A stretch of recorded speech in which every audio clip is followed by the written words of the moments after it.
This is the X-Zone Broadcast Network, broadcasting worldwide on broadcast affiliates and satellite program providers, including CNN Broadcast Network, Sirius Satellite Network, Star Media, Good News Radio Network, Angel Broadcast Network, Wiki Broadcast Network, and WPBN TV. For more information on the X-Zone Broadcast Network, visit us at www.xzbn.net.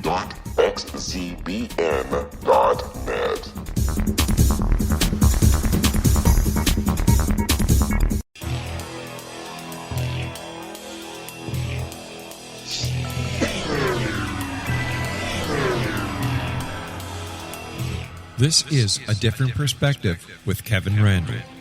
A retired U.S. Lieutenant Colonel, Kevin Randle has been studying UFOs for nearly 50 years. Kevin has investigated some of the most famous UFO cases in the world and has been consulted for dozens of documentaries about UFOs.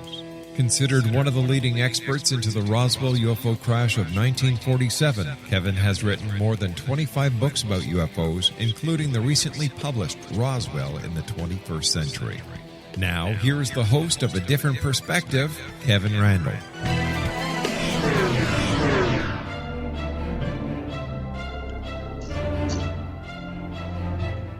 And as I promised, each week we will return, and I have done so. This is, in fact, A Different Perspective, and I truly am Kevin Randle.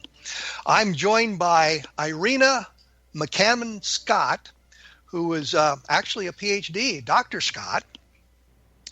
She's an American author and a physiologist. She received a BS from The Ohio State University. I wanted everybody to know I know exactly what the name of the organization is. An MS from the University of Nevada and a PhD from the University of Missouri in the Department of Veterinary Medicine. Her postdoctoral studies were done at Cornell University. So she's been around the college campuses quite a bit. She has been employed as an assistant professor, Department of Biology at St. Bonaventure University, and has done research and teaching at The Ohio State University. I always like to do that. I don't know why. She's also taught at the University of Missouri and the University of Nevada and at the Battelle Memorial Institute. She was a correspondent for Popular Mechanics magazine with articles appearing in the Technology Update and Science sections. She has worked as a volunteer astronomer at The Ohio State University Radio Telescope in Delaware, Ohio. She is the author of 6 books and has contributed chapters and articles to numerous scientific journals, magazines, newspapers. Her listings include Who's Who in the World Who's Who of Women, Who's Who in the Midwest, the Dictionary of International Biography, and Who's Who in the Frontier Science and Technology. What an impressive resume. Welcome to A Different Perspective, Dr. Scott. Well, thank you for having me. I'm very glad to be here. Your latest book, which I did not mention on purpose, is called UFOs Today, 70 Years of Lies, Misinformation, and Government Cover-Up. In the few moments, and I say, we just got a couple of minutes here before we have to take a break, can you tell me a little bit about the book, and we'll then continue on in the next segment? Okay, it's for sale on Amazon.com. I generally presented it in chronological order from the beginning of the modern UFO idea in 1947, around that time, to today. And so I cover the historical aspects and also try to cover the cover-up. And when you say you started with the modern era, you're talking about the Arnold sighting in June of 1947? I present some information that maybe the government knew something about UFOs before that, but I start on that idea that came in 1947 that they might be ET craft. But you didn't look at the Foo Fighters, the Ghost Rockets, or anything that preceded the Arnold sighting? No, I looked at some of it, and that's why I was presenting some evidence that I thought the government probably knew about the subject before Arnold's sighting. And by that you mean about UFOs in some fashion, before Arnold's sighting exploded on the world? Did you find anything specific about the Arnold sighting that you found interesting or new? I found all kinds of things that were interesting and new, and it would take half an hour to describe them. One thing, before the Arnold sighting, one thing we discovered was that Cordell Hull, who was the Secretary of State under Roosevelt, he had a cousin, and the cousin visited him. He was very high up. He was he was Secretary of State for the longest time of any. He was called the Father of the United Nations, and Roosevelt wanted him for his running mate when he ran for president. So he was high up in the government. Well, let me interrupt you here because we're going to have to take our first break. But you're talking about Cordell Hull, who was the Secretary of State under Roosevelt and had some knowledge of UFOs prior to July of 1947. And we'll look into that when we come back in just a few minutes. For more information about UFOs and this sort of thing, take a look at www.kevinrandle.blogspot.com. And I often forget to mention the other fine programs on the X-Zone Broadcast Network, which you can listen to and learn about the paranormal and also other aspects of it like that, so that it's something you might move into a different arena. But we will be back right after this, so please stick around.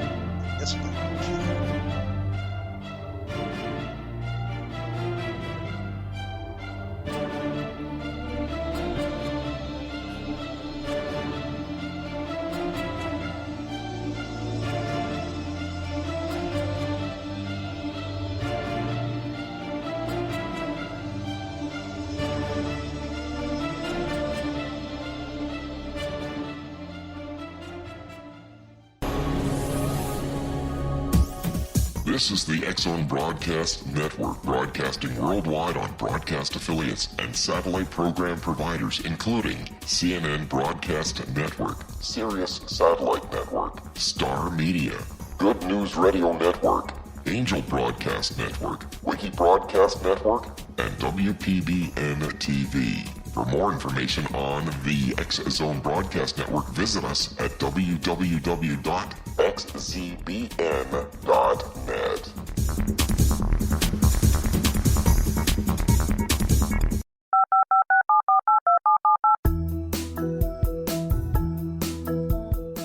Did you know that when you're on the road with limited data or Wi-Fi, you can still listen to the X-Zone Radio Show with Rob McConnell, The Science of Magic with Gwilda Wiyaka, X-1, Dimension X, Space Patrol, and every minute of the X-Zone Broadcast Network by calling 213-401-0080, courtesy of Audio Now.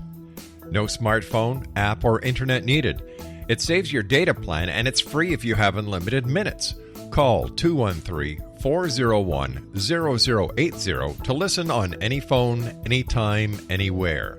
Remember, 213-401-0080 for the best of the paranormal, parapsychology, and sci-fi radio programming anywhere, 24/7, 365.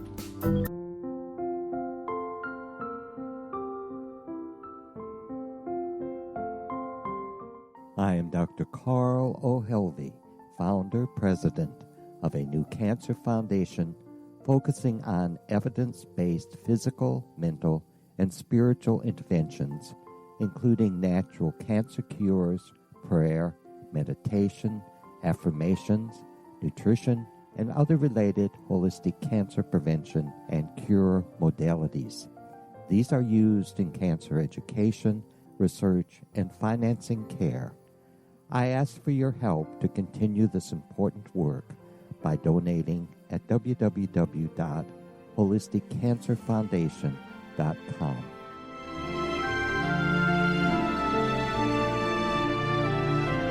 Hello, I'm Pete Marsh. With my daughter Justina, we will be presenting the new radio show, Too Good to Be True. If something seems too good to be true, it usually is. But with the help of Justina's amazing gifts, we're going to gain insight into questions that don't yet have complete answers.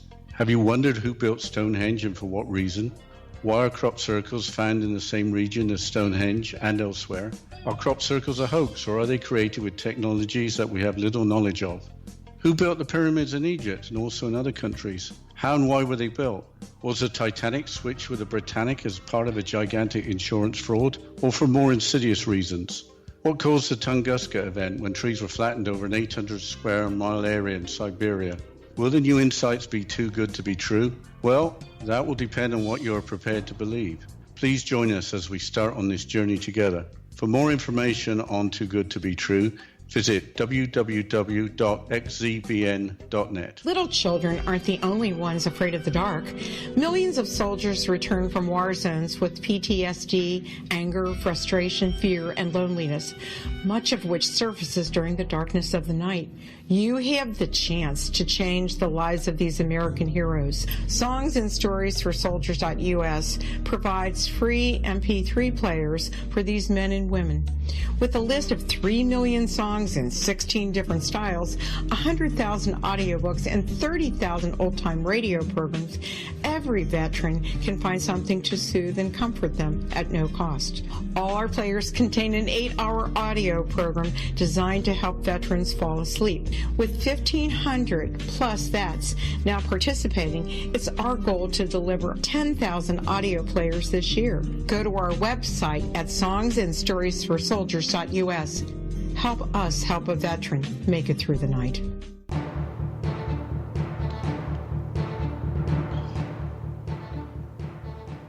Proving that I have not lied about this, we are in fact back. I am joined by Dr. Irena Scott, whose book is UFOs Today, 70 Years of Lies, Misinformation, and Government Cover-Up, which is available at Amazon.com. And I think the publisher is Philip Mantle, or you're associated with Philip Mantle, who is a well-known UFO researcher, entrepreneur.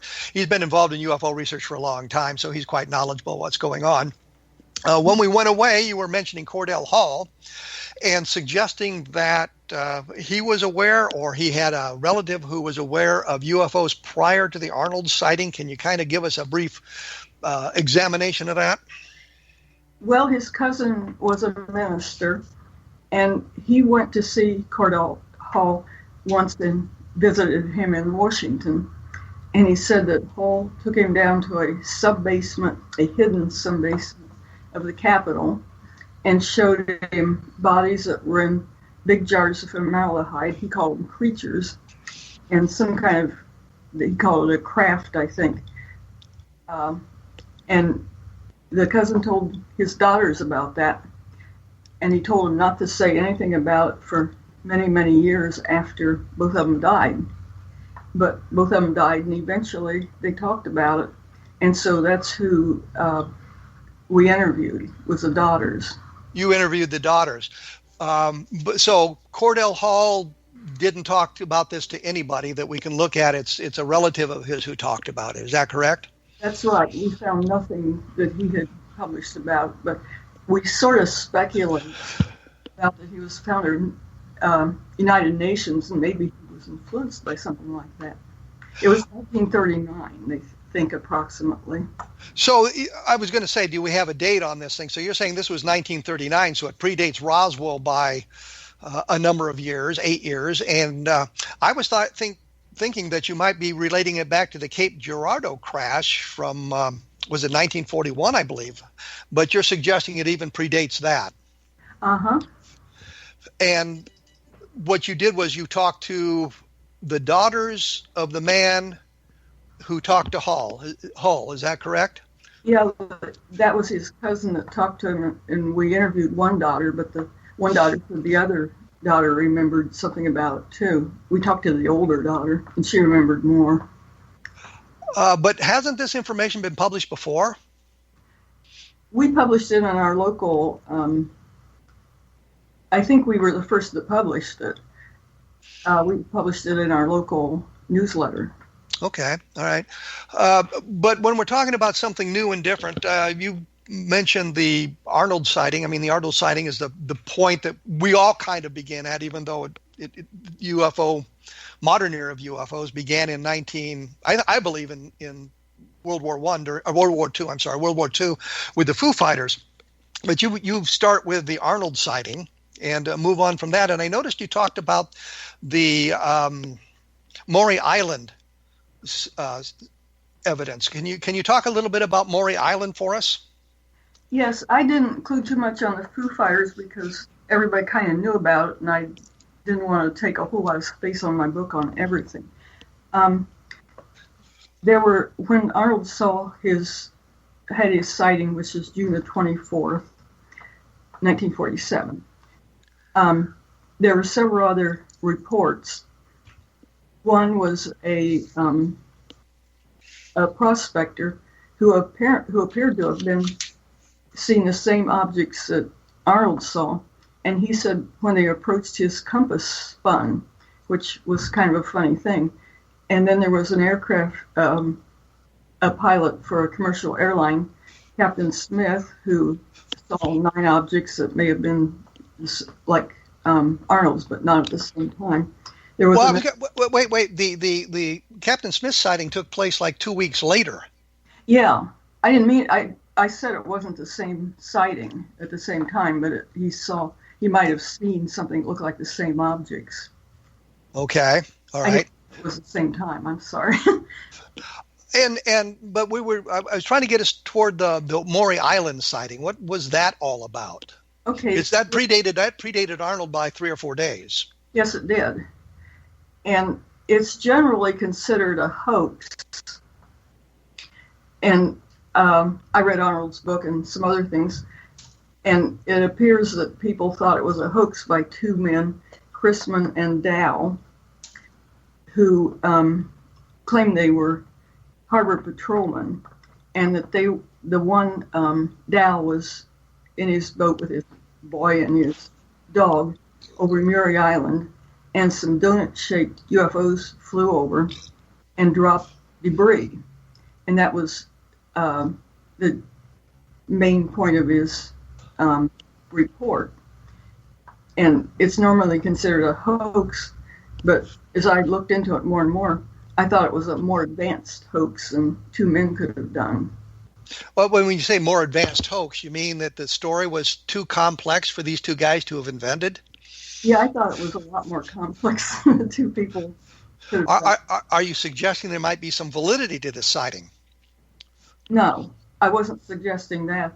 Okay. I was suggesting that they might have been a part of a much bigger hoax and were maybe doing what somebody else was telling them to say. And do we have an idea who that might be? No.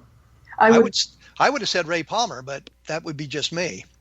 Well, and for those who don't know, I'm sorry to interrupt you, but for those that don't know, Ray Palmer was the editor of Amazing Stories science fiction magazine in the 1940s, and he was very excited about some stories that he had published before Arnold that suggested some kind of flying objects, not from interstellar space, from the inner Earth. So anyway, that's who Ray Palmer is for those who want to know. But you don't know who might have been pulling the strings for Chrisman and Dahl then? No, some of the references say Ray Palmer, but I thought it was more complex than what Ray Palmer could have done either. So I just wasn't sure exactly what was going on, but it seemed awfully strange. Well, why do you think it was more complex than these 2 guys could have pulled off? What kind of leads you in that direction? Well, for one thing, he reported it, and he was a very qualified pilot. He being Arnold, right? Uh-huh. Okay. He was as qualified as you could come. He flew this very difficult to fly airplane and knew his way around all the mountains and everything in that area, which was near Tacoma, Washington, and all through there, and Mount Rainier and everything. And he was just very well qualified and very good at flying and very intelligent. And well, nobody's questioning Kenneth Arnold. What I'm asking is where the Maury Island case, which is separate from Arnold for the most part. I know they get involved in it later on, but the Maury Island case, where are we going with that? What are you suggesting there about it being more complex? Are you suggesting a government hoax here or a government tie-in? Are you suggesting what exactly are you suggesting here? I'm suggesting it might be a government tie-in, and there's reason to think that, but there seem to be some other elements that were even more complex than a government tie-in would be. For example, when he reported that, it was the 24th of June, and these were aircraft that he very carefully studied and calculated the. We're back to Arnold. We're back to Arnold, and because we're playing with a couple of cases here, we got Chrisman and Dahl, and we got Arnold and Ray Palmer now, and Captain Smith, who was a commercial airline pilot. When you say he, you've got to tell us who he is so we can keep track of which player we're talking about. This was Arnold. Yes. Okay. And he reported these objects flying over the United States. He gave a very good report. It was all over the newspapers.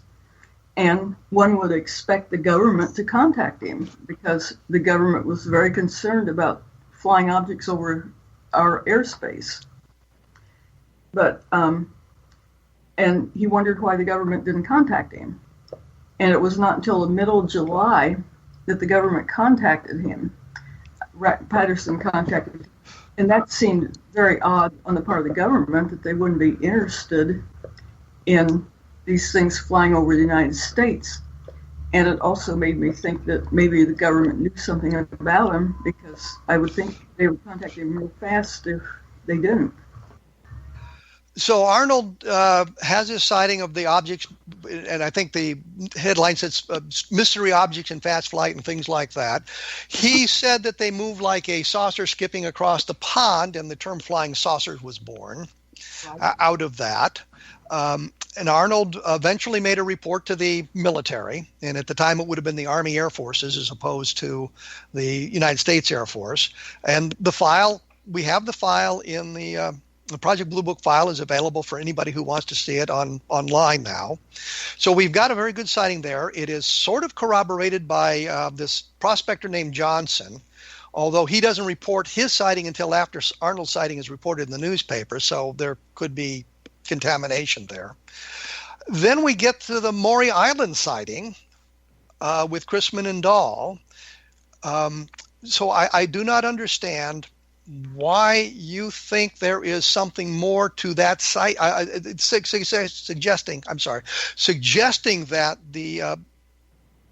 there's a wider spread hoax here than just Dahl and Chrisman making something up. I don't understand how you came to that conclusion. Well, I didn't. I was just giving evidence from what Arnold said that seemed strange to me. One of them was, for example, the government took a long time to contact him. Another thing was that he flew into Tacoma Arnold did, to investigate the Maury Island sighting, which Raymond Palmer was paying him to do.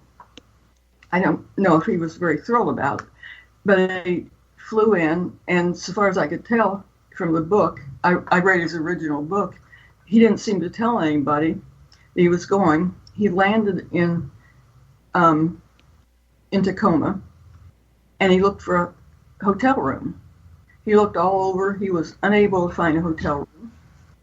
And so finally, he called the most expensive hotel in town and asked, and there was a room reserved for Kenneth Arnold. This seemed strange, and he thought there must be another Kenneth Arnold. So he decided to take the room and move out when the other Kenneth Arnold came, but no Kenneth Arnold ever came. And that sounded kind of like something that somebody had hoaxed. Also, well, wouldn't maybe Ray Palmer, who knew he was going to go to Tacoma, Washington, have booked the room for him? Well, if he did, he didn't tell him. But I would think that would be a logical conclusion that Ray Palmer is the source of this mysterious hotel room. Well, I don't know, because there seemed to be, he just called it the lark. He didn't know there was going to be anybody there, that would be reserved in his name. But there was some other things that happened that made it sound like it was bugged. Okay, well, we're going to get into that in just a moment. I've got to take a quick break here so that we can pay a few bills for the X-Zone Broadcast Network and everybody else. As I say, take a look at www.kevinrandle.blogspot.com. The book is by Irena Scott, UFOs Today, 70 Years of Lies, Misinformation, and Government Cover-Up. It's on Amazon.com. Philip Mantle is involved in it. And I've looked at the book. It's a very nice-looking book. I mean, the way it's laid out and all that is very impressive. So we will return in just a moment with Irena Scott and talk a little bit more about Kenneth Arnold and his mysterious sighting.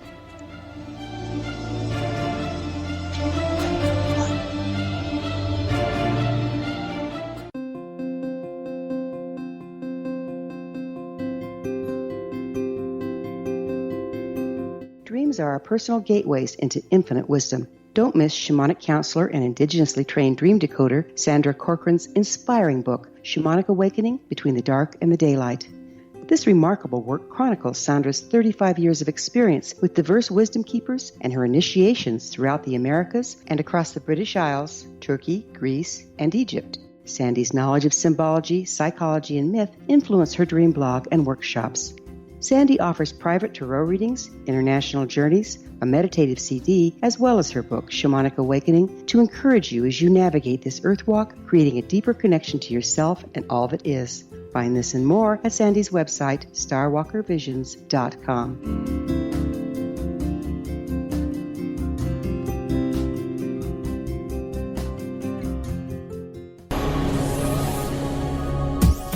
This is the X-Zone Broadcast Network, broadcasting worldwide on broadcast affiliates and satellite program providers, including CNN Broadcast Network, Sirius Satellite Network, Star Media, Good News Radio Network, Angel Broadcast Network, Wiki Broadcast Network, and WPBN TV. For more information on the X-Zone Broadcast Network, visit us at www.xzbn.net.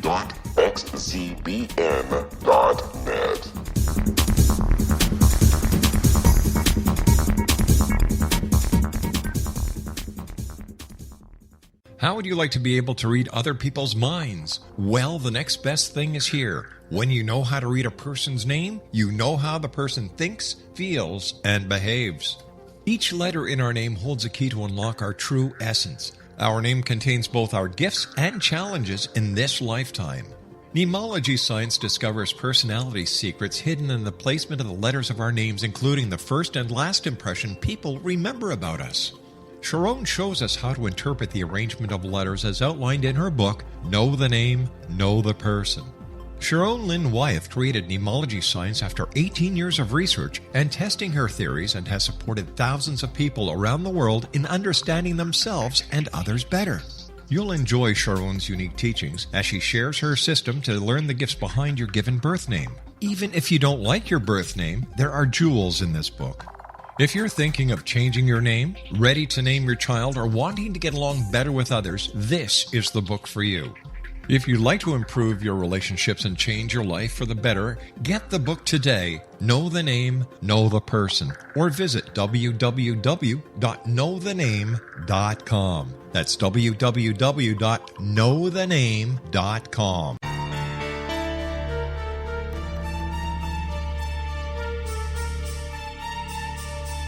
Hello, I'm Justina Marsh, and with my dad Pete, we are going to present a new show called Too Good to Be True. Together, we are aiming to discover more truths about this world and beyond. Do you have unanswered questions about the world? Do you ever wonder about aliens, conspiracy theories, or the universe? There are many shows discussing subjects such as pyramids or UFOs, but we want to relay this information based on our own research, including from spiritual means. Hopefully, listeners will be helped with their own beliefs and will appreciate the psychic insights that add to the previous research and information. We both look forward to sharing this insight and beginning this journey with our listeners. Visit xzbn.net for more information about when to listen.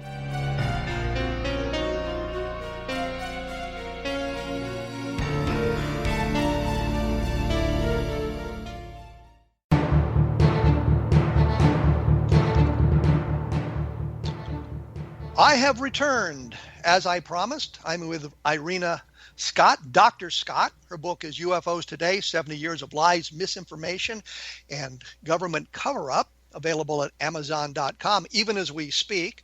When we left, we were talking about Kenneth Arnold. He'd gone to Tacoma, Washington to investigate the Maury Island UFO sighting, the incident reported by Chrisman and Dahl, where apparently a UFO shed some material, maybe have landed on the Maury Island, left material there, allegedly injuring, I think it was Dahl's son, and killing their dog, and Chrisman was involved in all of this as well.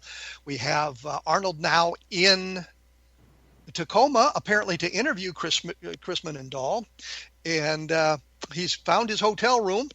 So let's go from it. You were about to say there were some other mysterious things going on at that time. Let's look at those. Well, there were a number of mysterious things that went on. For one thing, when he found Dahl's phone, he found the phone book and Dahl's number in his hotel room, and he called Dow. And Dow was supposed to be hoaxing, which he probably was, but he also warned Arnold off and said, "Go home. You don't want to get mixed up with this." And then he told Arnold this story about it would be what would be called a Men in Black encounter today. And Men in Black came in about 1960s. But he told Arnold that he'd been on Maury Island. Nobody else was there except his son and dog.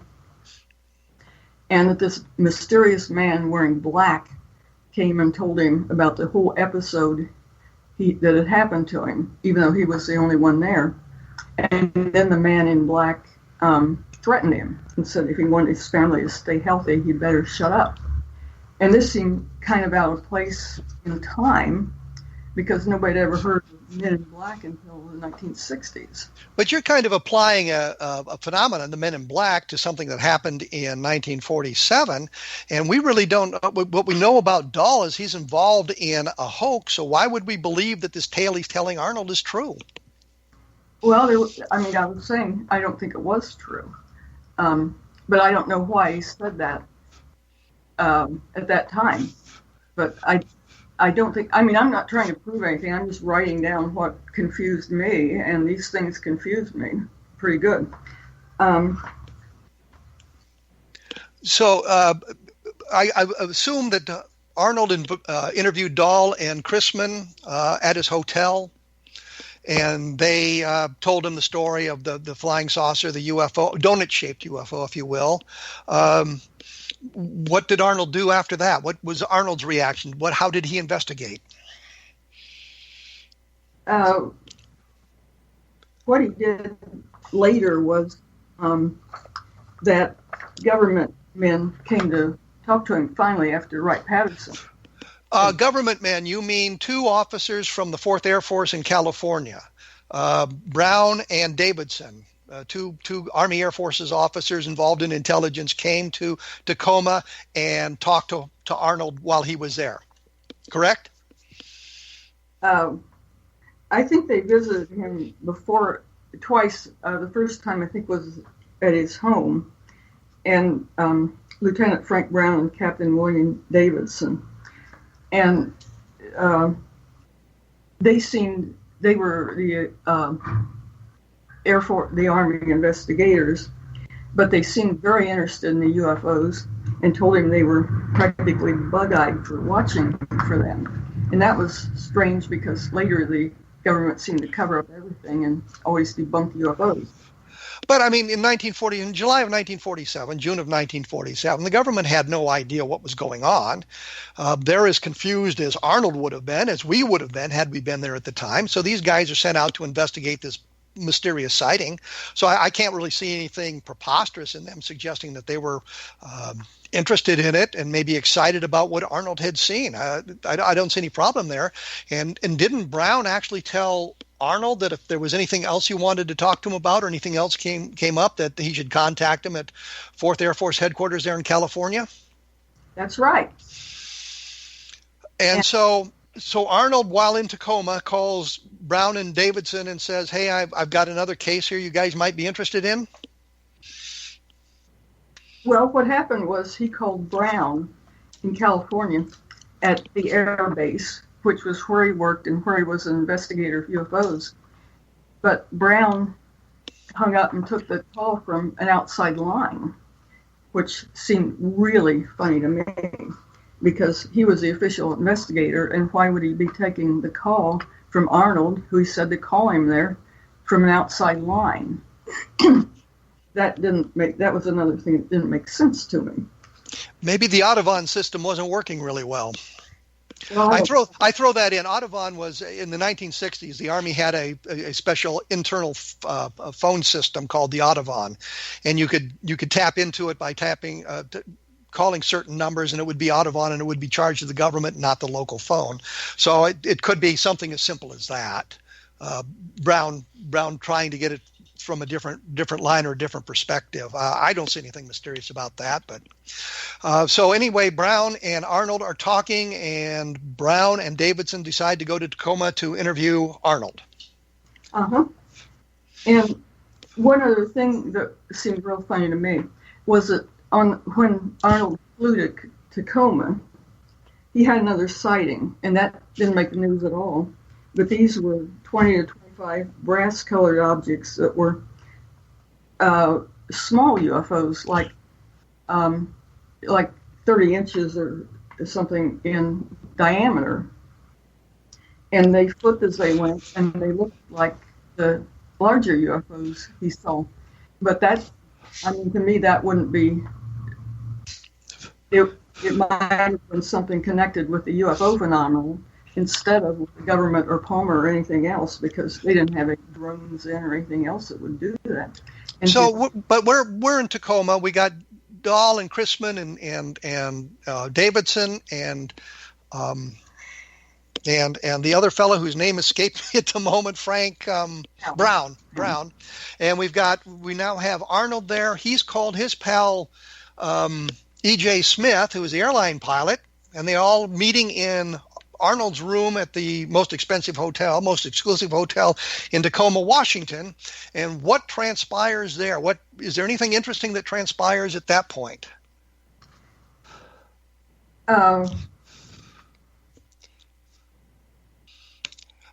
mean, they're all sitting around talking about this stuff, this sighting. They've got samples of the material that I think they put into a breakfast food box, a cornflakes box. What was Brown's and Davidson's reaction to the story? What did they think? Well, for one thing, they showed Arnold the fragments, and let me see, it was Dow that invited Arnold to a secretary's house, which he said was his secretary's house. And the secretary's house looked very normal. It was just a normal house. The secretary was there sorting through papers in her kitchen and everything. And he showed Arnold these fragments. Later, what happened was that the Brown and Davidson, they thought it was a hoax too, as Arnold Smith thought, and they had an air show coming up the next day, and so they wanted to fly back to California, and Arnold thought they were tired and thought they shouldn't go, but they decided to go. Their airplane had been under guard the whole time they were there, and what happened was that even though the military men didn't want the fragments and had no interest in them, well, Dow and Chrisman wanted to put the fragments in the plane. And so Arnold said he lifted the box of fragments onto the plane. And he said they didn't look anything like the fragments they showed him. And that the box seemed a lot heavier. And so then the men took off and their plane exploded, was what they heard. Did anybody survive? I think two people survived, but neither of the two were Brown and Davidson. So Brown and Davidson are flying the aircraft back to Hamilton Army Airfield in California. The plane actually catches on fire. The two passengers bail out successfully and are rescued, but Brown and Davidson are killed as the airplane began to break up in, I guess, midair. So it's really kind of a coincidental aircraft accident, isn't it? It could be. I just don't know. I was just listening what I thought was odd. And what I thought was odd was that Arnold didn't think the fragments were what he had been shown, which seemed a little funny. And their airplane was in top condition because they were going to be in an air show the next day and had been under guard. So it just seemed a bit strange to me that it would explode. Well, I'm a former military pilot, and while flying in Vietnam, I'd flown all day in one aircraft, and we were going to evacuate the airfield that night because of rumors of enemy action. And I was assigned a new co-pilot, and I thought, the aircraft has been flying all day. There's no need to check it. And he crawled up on the tail boom to check the tail rotor, which we did every morning that way. And the linkage came apart in his hands. So here I'm flying an aircraft that had been perfectly functionable 30 minutes before, and now the linkage on the tail rotor had fallen apart. So I don't think there's anything that unusual or that suspicious about this airplane just because it had been in on an airfield or whatnot in another location. I don't see that as suspicious at all. Well, I wasn't saying that this was. I just said this is my list of things that seem strange to me. I didn't mean that I knew that this was a advanced hoax or anything else. I just meant I was listing the things that just seemed strange to me. Well, it seems to me what we've got here is Chrisman. By the way, Chrisman had been in contact with Ray Palmer in 1946. And there's a letter published in Amazing Stories magazine from Chrisman, I believe it was, about Lemuria and one of Ray Palmer's favorite topics that suggested that UFOs, flying saucers, were from the inner Earth. And when the Arnold sighting happened, Palmer was excited simply because it suggested that there was truth to the inner Earth story. So I think that's why Palmer got excited, and that's why he got Arnold involved in that whole thing. But I think we've kind of exhausted this story. So when we come back, we're going to talk about a couple other things in UFOs today, 70 years of lies, misinformation, and government cover-up with Dr. Irena Scott. I will have more about this on my blog at www.kevinrandle.blogspot.com. And as I always say, if you're interested in the Roswell case, specifically take a look at Roswell in the 21st century, and we cover that. I also did a book called the UFO Government Files, where I cover some of this stuff as well as Dr. Scott has done. You can take a look at that and get, well, I will say it, a different perspective on that sort of thing, which I think is important. And I don't say it enough, but for those of you, take a look at the X Zone Broadcast Network and look at the other fine shows that are broadcast there and give a listen to some of them, because I think you'll be excited about what you hear. So we'll be back in just a moment, so please stick around. Wow, me.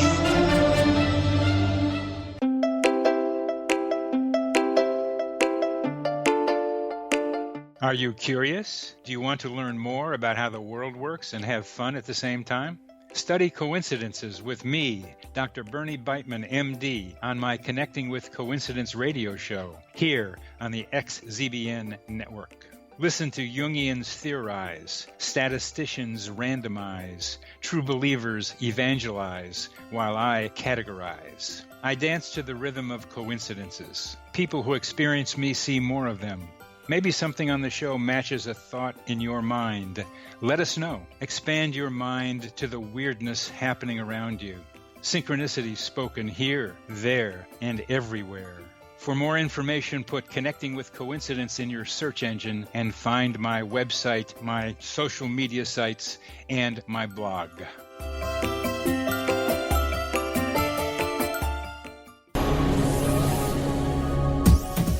This is the X-Zone Broadcast Network, broadcasting worldwide on broadcast affiliates and satellite program providers, including CNN Broadcast Network, Sirius Satellite Network, Star Media, Good News Radio Network, Angel Broadcast Network, Wiki Broadcast Network, and WPBN TV. For more information on the X-Zone Broadcast Network, visit us at www.xzbn.net.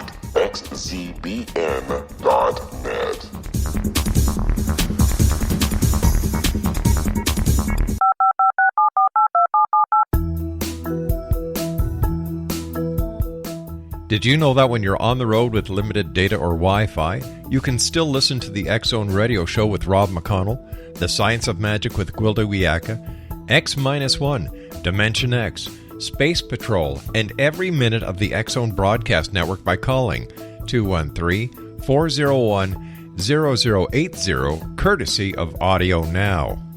No smartphone, app, or internet needed. It saves your data plan, and it's free if you have unlimited minutes. Call 213-401-0080 to listen on any phone, anytime, anywhere. Remember 213-401-0080 for the best of the paranormal, parapsychology, and sci-fi radio programming anywhere, 24/7, 365.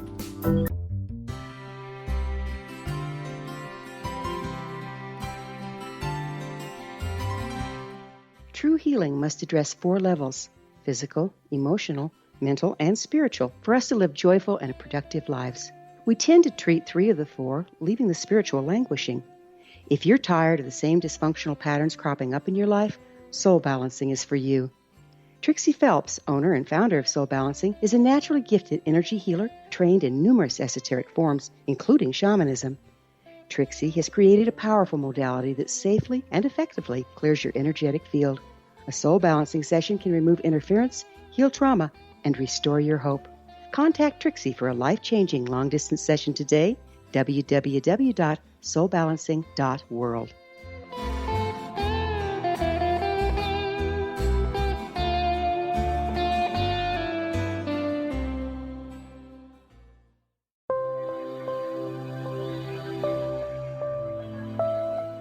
There's a legend shared by many indigenous cultures of a time when the nations were cast to the 4 corners of the world. Each nation was given a body of sacred knowledge that held a different portion of the truth to preserve. True reality could not be known until all the nations reunited, combining the information. If a single one was missing, the world could not be reborn and darkness would prevail. The Science of Magic Radio is dedicated to reuniting the sacred knowledge. With the understanding, none of us has all the answers, but together we can open new perceptions and possibilities. Through our combined vision, the world can be reborn into a place where darkness no longer prevails. Join me, Gwilda Wiyaka, and the Science of Magic daily on the X-Zone Broadcast Network, xzbn.net, or visit us at thescienceofmagic.net.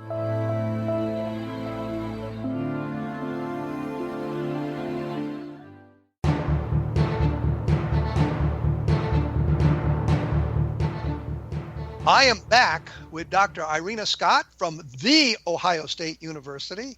We're talking about UFOs today, 70 years of lies, misinformation, and government cover-ups, available at Amazon.com. We had been talking about Kenneth Arnold, the Maury Island case, and that sort of thing, and some of the strange phenomenon around that. But there was one thing that intrigued me about this book, and it's something that has been bandied about on the internet lately, and you report on a guy named Forgus who claimed he was a deputy sheriff in Texas, Big Spring, Texas, I think, who had an opportunity to view some of the wreckage of the Roswell crash or was involved in that some fashion. Can you tell me a little bit about that? Well, the information came to the publisher, and there's been a lot published on Roswell, many books and everything else. And so we came across this information and discussed whether to say anything. And we decided we don't in any way think it proves Roswell or disproves Roswell or anything else. It's just information. And we decided to put a small blip about it in for just to put it in the public domain, and in case we found anything else interesting about it. So he was a deputy sheriff. There's a lot of things that don't quite go together, and I kind of discussed them in the book. But he went with a sheriff he was in Big Springs, and he was traveling with a sheriff to Roswell to pick up a prisoner. And along the way, they heard on the police radio that there was a crash. And so they decided to go see it. And they came upon it. I suppose they knew the local roads and everything, because I don't know what the roads were like back then. They were crummy. Yeah. Really, really crummy. And in fact, today they're really, really crummy in parts of New Mexico.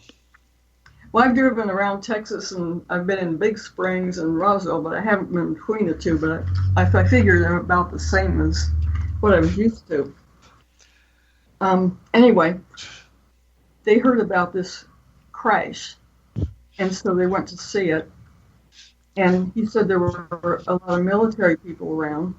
There was an object that was about 100 feet in diameter that was round, and 4 bodies, which you couldn't see very well. And he said they looked like they were smaller than people, and when the wind blew some parts of them away, they looked like they had feet like people and big eyes. But anyway, he said they were being lifted by a crane into a truck, and then they told him to leave, and he and the sheriff left, and they went to Roswell and picked up the prisoner and went back home. But they didn't talk too much to anybody, because he said they didn't talk because nobody was interested. But maybe that's because nobody had heard of Roswell, and if they had heard of Roswell, they would have probably been interested. But we just included it because there's so much information and stories about Roswell that we had one, and somebody had actually saw the bodies, so we thought we would include it. We know it doesn't prove anything. Well, we should say allegedly saw the bodies, and I think that one of the problems is in 1947, Roswell was all over the front pages of the newspapers for 2 days. I mean, even the New York Times was talking about the case and the Roswell case. Granted, they all pretty much said it was a weather balloon, except for the first few papers, such as the Roswell Daily Record and some of the other papers that got the story earlier before their deadlines. But there was a great deal of talk about it. What bothers me about this is clearly he's talking about the event after the military is involved, after the cordons have been set up. And I don't understand, A, how they would have found the site, because it's not visible from the roads. Just hearing about a crash of a UFO in Roswell, you're going to have some kind of directions on how to get there. And they would have run into the military cordon. And I know from talking to people who were there, Judd Roberts comes to mind immediately. He was a minority station owner of KGFL radio in Roswell at the time, that he had attempted to go out the next day and ran into the military cordon, and the military police, the guys running the cordon, had turned him back. I don't understand how a sheriff's deputy from Texas would have been able to penetrate the cordon there. They would have never allowed him close enough to see anything, if he could in fact find the place. Well, like I said, there's all kinds of holes in this, and so I don't know. Except they might have they might have been traveling more than once to Roswell, and they may have known the little roads that went around. But would be my guess, but I don't know. I don't see the police radio giving a location. I mean, so that other people could get there. There's no actual motive for the Chavez County Sheriff, which is Roswell, to be talking on the police radio about it on what essentially would be the day after everything is kind of announced. The military cordon is already up. I don't understand how they would have been able to find anything close to that. I don't understand how they would have had an idea of where to go, even if they wanted to see it, nor do I understand how they would have got past the military cordon. Because even if the guys running the roadblock was a low-ranking enlisted man, if he had a question about allowing these civilians, in essence, through, he would have called the sergeant of the guard, who probably would have said, no, they can't come through. And if he couldn't do it, they would have called the officer of the guard, and he would have said, no, don't allow them through. I don't understand how they would have penetrated the cordon.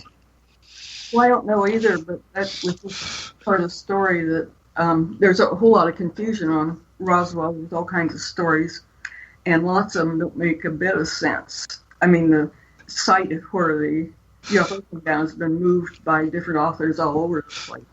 Well, we know that the debris field was up near Corona, and everybody agrees on that. The location of the bodies is what's problematic, and frankly, the description provided by this guy sounds amazingly like he was looking at a picture I photographed of the alleged crash site given to us by Frank Kaufman, and it's the perspective is from that photograph.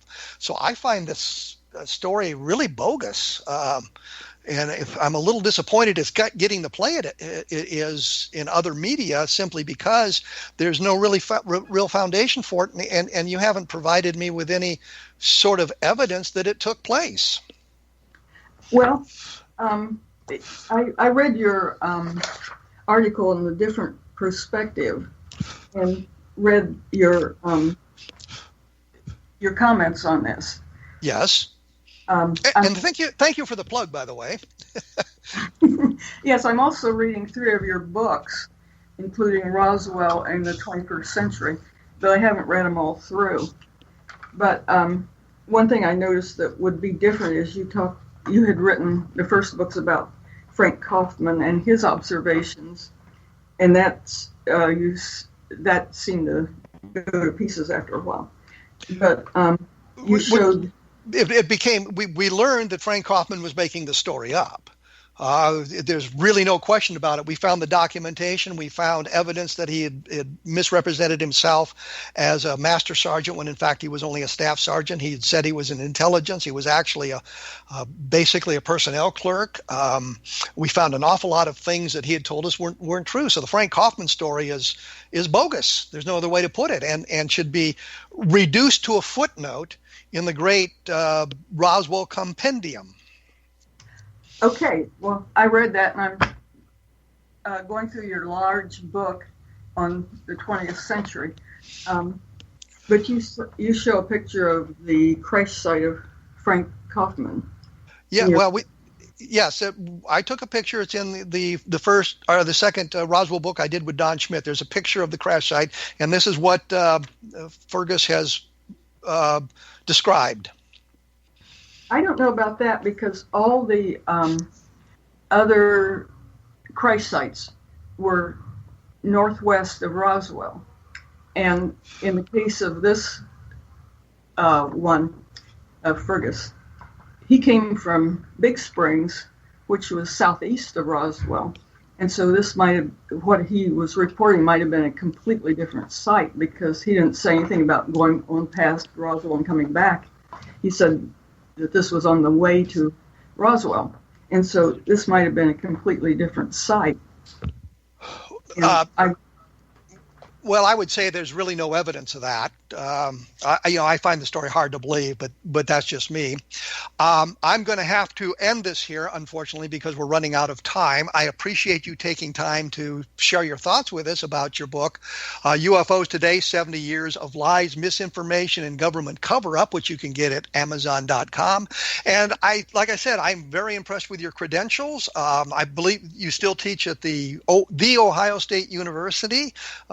And those of you who are interested can take a look at the book and decide for yourselves what you think of it.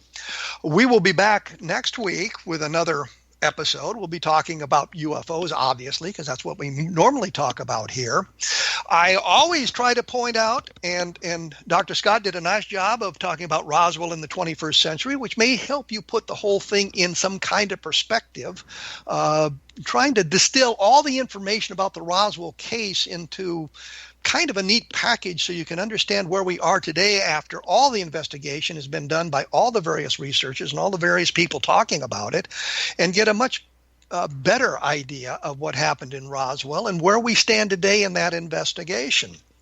Always take a look at www.kevinrandle.blogspot.com. You can see my comments on Deputy Fergus's information, and take a look at the other fine programs on the X-Zone Broadcast Network, because I think you'll enjoy all of them as well. I will return in 167 hours with another episode. Thank you for listening.